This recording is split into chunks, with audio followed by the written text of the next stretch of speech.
14 फरवरी एक Valentine day के तौर पे मनाया जा रहा है। पूरे भारतवर्ष में ही नहीं, पूरे विश्व में सेलिब्रेट किया जाता है। आज मेरा विषय भी उसी पे है और ये वीडियो भी मैं उन नौजवान युवा पीढ़ी के लिए लेकर के आए हुए हैं जो कि ये मानते हैं कि 14 फरवरी एक लव डे है और अपने महिला मित्रों के साथ में भी अलग अलग जगहों पे जा करके इसको सेलिब्रेट करते हैं, या तो पार्कों में या फिर होटलों में या फिर कहीं के भी जाकर के अपने महिला मित्रों के साथ में ये सेलिब्रेट करते हैं। तो मैं जस्ट उनको लोगों के लिए ये बताने की कोशिश करने चाह रहे हैं कि अगर हम लोग कोई भी फेस्टिवल या फिर कुछ भी हम लोग अगर जो मानते हैं या सेलिब्रेट करते हैं तो उसको विषय कुछ समझते हैं कि ये क्या है और हम लोग क्या कर रहे हैं और किसके लिए कर रहे हैं। अगर हम 14 फरवरी के बारे में अगर जो बात करें तो 14 फरवरी एक सेंट वैलेंटाइन थे जो कि 470 एडी के आसपास में, जब रोम एम्पायर था तो रोम एम्पायर के इटली के एक जगह था टेरनी के एक चर्च में सेंट वैलेंटाइन वहाँ के प्रीस्ट हुआ करते थे। वो प्रीस्ट मोस्टली कन्वर्जन का काम करते थे क्योंकि उसी वक्त मोस्टली क्रिश्चियनिटी जो था वो ज़्यादा उभर रहा था। उस वक्त इनको एक जज ने एक होम अरेस्ट में ले लिया था। तो होम अरेस्ट में लेने के टाइम पे इनको जज के साथ में एक वार्तालाप हो रहा था जेसुस के ऊपर में, और जेसुस के ऊपर में ये जब तर्क वहाँ पे कर रहे थे तो वहाँ के जो जज थे वो जज इनको परखने के लिए अपने ब्लाइंड बेटी के पास में इनको अपने घर पे लेकर के गए और ये पहचानने की इनको कोशिश किए, जस्ट एक टेस्ट के लिए कोशिश किए कि अगर ये प्रीस्ट हमारे बेटी की ब्लाइंड लड़की है इसके आंखों को रिस्टोर कर देंगे तो ये जो बोलेंगे हम उसको मान लेंगे। तो प्रीस्ट जो थे वो प्रीस्ट ने उस जज के साथ में एक कंडीशन रखा कि मैं आपकी बेटी की आंखों को रिस्टोर उसी शर्त पे कर सकते हैं जबकि आप मेरे दो शर्तों को आप मान लो। तो वो दो शर्त जो रखे हुए थे, दो शर्त ये था कि आप जो ये मूर्ति पूजन करते हो, जो कि वो उस वक्त रोम के थे तो वो रोम कल्चर वहाँ पे मूर्ति पूजन ये ऐसा था, तो वो जो मूर्ति पूजन का जो आप मानते हो ये मूर्ति पूजन आपको छोड़ना पड़ेगा। और सेकंड जो है, जो हमारे क्रिश्चियन लोगों को आपने जो कैद करके रखे हुए हैं उनको आपको छोड़ना पड़ेगा। तो जज ने उस चीज बातों को एक्सेप्ट किए, बोले कि ठीक है आप मेरी बेटी की आंखों को ठीक करो, उसके बाद में मैं इसको विचार करूंगा। तो जब इन्होंने ऐसा उनका जो शो किया हुआ है कि प्रिस्ट ने उनकी लड़की के जज के लड़की के आंखों पे अपना हाथ फेरे और लड़की की आंखें रिस्टोर हो गई। तो प्रिस्ट ने ये जज ने इनके बातों से काफी प्रभावित होने के कारण इनका मीन्स अपना वो 3 दिनों के लिए फास्ट में रह करके अपने घर से सारे मूर्ति वगैरह से वहां से हटा दिए और वो क्रिश्चियनिटी को एक्सेप्ट कर ली, जैसे उसको उन्होंने मानने लगे और क्रिश्चियन वहां पे वो बन गए। बनने के बाद वो जो वहाँ के और वो जो अरेस्ट जो कैदी थे उन कैदी को भी वहाँ से रिहा करवा दिया गया। रिहा होने के बाद में ये बात वहाँ के जो एम्पायर थे उनको मालूम चला, तो एम्पायर के पास में इनको लेकर के गया, ये प्रिस्ट को लेकर के गए और प्रिस्ट को लेकर के जाने के बाद में एम्पायर जो थे वो भी काफी ज्यादा इनसे प्रभावित होने के बाद में इनको काफी रिस्पेक्ट भी दिए। लेकिन ये जो प्रिस्ट थे, प्रिस्ट उनको एम्पायर को कंडीशन रखा कि आप हमारे क्रिश्चियनिटी को एक्सेप्ट कर लो, जिससे कि वो जो वहाँ के राजा थे वो काफी नाराज हो गए और काफी नाराज होकर के इनको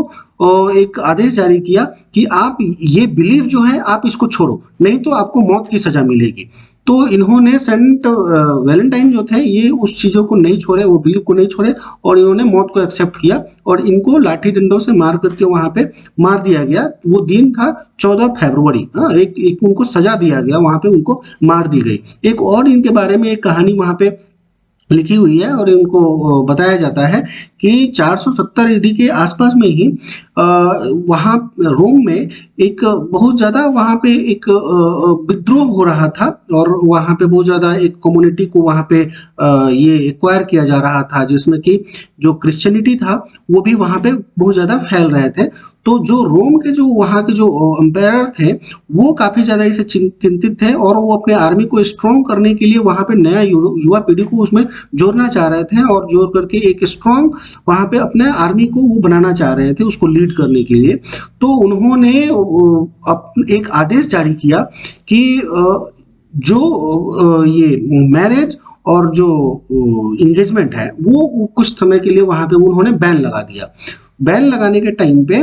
ये जो सेंट वैलेंटाइन थे, ये सेंट वैलेंटाइन अपने चर्चों में क्रिश्चियनिटी रीति रिवाजों के अनुसार में वहाँ पे क्रिश्चियन के रीति रिवाज के अनुसार में शादी कराना वहाँ पे स्टार्ट करवा दिया, जिसका कि खबर चला वहाँ के एम्पायर को, और ये एम्पायर उनको फिर वहाँ पे उनको मालूम चला तो उनको वहाँ पे मौत की सजा दी गई, उनको मार दिया गया जान से, उनका सर भी वहाँ से काट दिया गया।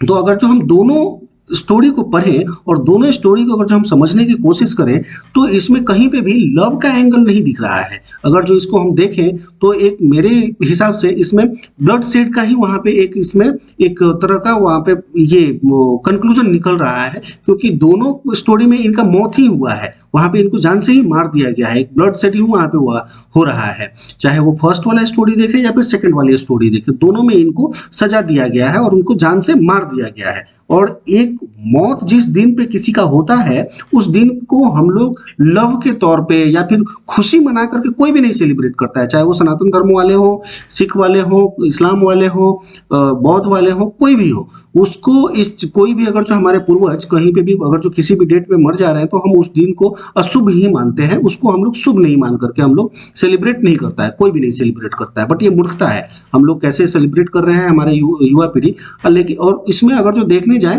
तो एक 1370 ईस्वी के आसपास में एक यूरोप के ये अमेरिका के लंदन के एक बहुत बड़े कवि थे जिन्होंने अपना एक बुक लिखा, मैं उस बुक का नाम अभी भूल रहा हूँ, तो बुक का नाम भी कुछ था मेरे पास में नोटेड था। वो बुक में उन्होंने ये 14 फरवरी के दिन उन्होंने ये सेंट वैलेंटाइन के नाम पे उन्होंने ये एक कल्चर स्टार्ट किया उस वैलेंटाइन डे लेकर के, और उन्होंने ही अपने उस टाइम के जो नया जो युवा पीढ़ी था उसको ग्रीटिंग्स वहाँ पे पास आउट करवाएं, और वहाँ के जो नौजवान था उसको उन्होंने मोटिवेट किया लोग और माइंड वॉश करके उस वक्त से ये लोग एक अट्रैक्शन का और एक रोमांस का इसके साथ में जोड़ करके और इस कल्चर को वहाँ पे उन्होंने स्टार्ट करवाया।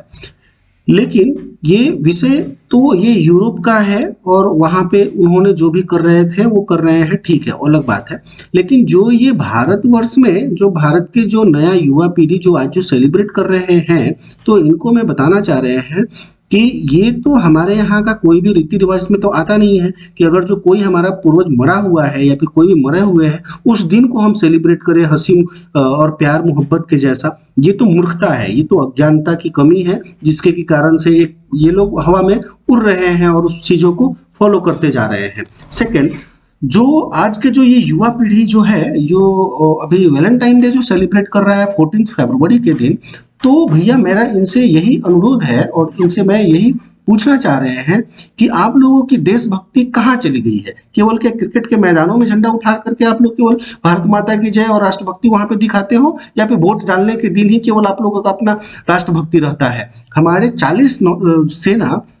2019 में एक अटैक में मारे जा रहे हैं, वो दिन था 14 फरवरी। उस 14 फरवरी को आप लोग एक लव डे के तौर पे सेलिब्रेट कर रहे हो। आप हमारे सेना के आत्मा को कितना कितना हर्ट कर रहे हो। वह हमारे सेना जो देश का जो हमारे लिए जो बॉर्डर पे खड़ा हुआ है और बॉर्डर पे खड़ा होकर के हमारे लिए वो सारा अपना जिंदगी दे रहा है, और जो दे चुका है, जो 14 जो हमारे जो सेना है वो जो अपने जान दे चुके हैं, वो लोगों की जो आत्मा है वो आपको देख करके आज कितना हर्ट हो रहा होगा। क्या आपकी कोई भी रिस्पॉन्सिबिलिटी नहीं बनती है कि उनके लिए हम थोड़े भी याद करें और इस डेज को एटलीस्ट हम अपने सेना के नाम पे हम दें, और सेना के नाम पे जो हमारे शहीद सेना हो गए हैं उनके सेलिब्रेशन में हम करें, उनके शहादत को हम याद करें, और उनके शहादत के लिए हम अपने मित्रों के पास में ये जानकारियां फैलाएं, या फिर एक दीप ही जलाने का एक नया कल्चर स्टार्ट करें, कुछ भी वहां पे स्टार्ट करें। अरे तुमसे तो अच्छे वो लोग, मैं तो यही मान रहा हूं कि आप लोगों के जैसे मूर्ख आदमियों से बेटर तो वो है, वो यूरोप वाला और वो जो रोम वाला है, जिसने कि एक प्रिस्ट को मौत की सजा एक कन्वर्जन के लिए उसको मिला था, सजा मिला था। उस चीजों को वो लोग ऐसे मॉडिफाई करके पूरे विश्व में उसको फैला दिया, जिसको कि एक अट्रैक्शन के तौर पे उन्होंने दिखा दिया, और उस आदमी को एक जिसको की सजा दिया गया था उस आदमी का नाम आज पूरे विश्व में हर कोई जानने लगा और हर कोई उसको सेलिब्रेट करने लगा उस दिन को। आप लोगों के ऊपर में तो, और आप लोगों की युवा पीढ़ी के ऊपर में तो धिक्कार है। जिसको कि जो हमारे देश के सेना 40 सेना हमारे मर गए, अपने जान दे दिए तुम्हारे लिए, और तुम सब अपने महिला मित्रों के साथ में मौज मस्ती कर रहे हो, एक लव डेज के तौर पे उस 14 फरवरी को मना रहे हो। जो कि अगर जो मैं दोनों घटनाओं को देखने की कोशिश करें तो चाहे वो 14 फरवरी 2019 का हो या फिर 14 फरवरी तो 470 एडी का हो, उस टाइम में भी एक प्रिस्ट को वहां पे मौत दिया गया, मारा गया था, उसका भी ब्लड वहां पे निकला हुआ है। हमारे 2019 का भी घटना को देखें तो उस दिन भी ये ब्लड निकला हुआ है, और वो विशेष करके उसी 14 फरवरी को ही निकला हुआ है। तो ये कैसे उसको सेलिब्रेट कर सकते हैं? ये तो एक हमारी तरफ से अगर जो मैं इसको नाम देने का कोशिश करें तो ये एक ब्लड सेड डेज है। ये उस दिन पे ही ऐसे ऐसे घटना हो रही है, चाहे वो रोम में देखें तो उस वक्त का घटना देखें और या इस वक्त की घटना देखें, दोनों टाइम में ब्लड निकला हुआ है, दोनों में आदमियों की मारा ही गया है। तो और खास करके ये जो इंडिया के जो युवा पीढ़ी है, अरे तुम सबों की कुछ पढ़ लिख रहे हो, पढ़े लिखे हुए हो, कुछ इस पर रिसर्च करते हो या नहीं करते हो? या फिर ऐसे ही जो क्रिश्चियनिटी ने फॉलो स्टार्ट करवाया, जो तुम्हारे माइंड में भर रहा है, उसको ब्लाइंडली अब फॉलो करके उसको मानते जा रहे हो, उसको एक्सेप्ट करते जा रहे हो। अरे धिक्कार है, तुम सब अपने सेना के लिए तो कुछ तो करो, कुछ तो उसमें सोचो, एक दीप तो जलाओ। ये किस चीज के कल्चर को आप स्टार्ट करके रखे हुए हो? कौन से कल्चर को आप वहां पे फॉलो करवाते जा रहे हो? कौन से कल्चर को आप अपने आप में एक मॉडर्न बन रहे हो? किस काम की मॉडर्निटी है तुम्हारे पास में? एक वो जो होता है ना, एक डब्बा होता है, बाहर से तो दिखता है ठीक ठाक, अंदर से खोखला होता है, वही डब्बे बनते जा रहे हो तुम सभी। वो डब्बे के जैसे ही तुम सब केवल वो झुनझुना बज रहे हो, अंदर में कुछ है नहीं, उसके रियलिटी को समझ नहीं रहे हो। और जो तुम्हारे, तो उसके लिए धिक्कार है, जो तुम्हारे घर के आसपास में भी तुम्हारे घर से कोई ना कोई सेना होगा, तुम्हारे घर में भी कोई सेना होगा, उनके लिए भी तुम ये एक याद नहीं कर रहे हो। जो हमारे 40 सेना मर गए तुम्हारे लिए, जिनके के कारण जो मर गए हैं, उन्हीं के बलिदान के कारण आज तुम जहां पे बैठे हुए हो, जो तुम अपने मित्रों के साथ में हो, उन्हीं के कारण में आज हो। तो उनको ना याद करके तुम उस प्रिस्ट को याद कर रहे हो, और उस प्रिस्ट के नाम पे आज इस दिन को इतना महान बनाते जा रहे हो। धन्य हो भैया आप सभी।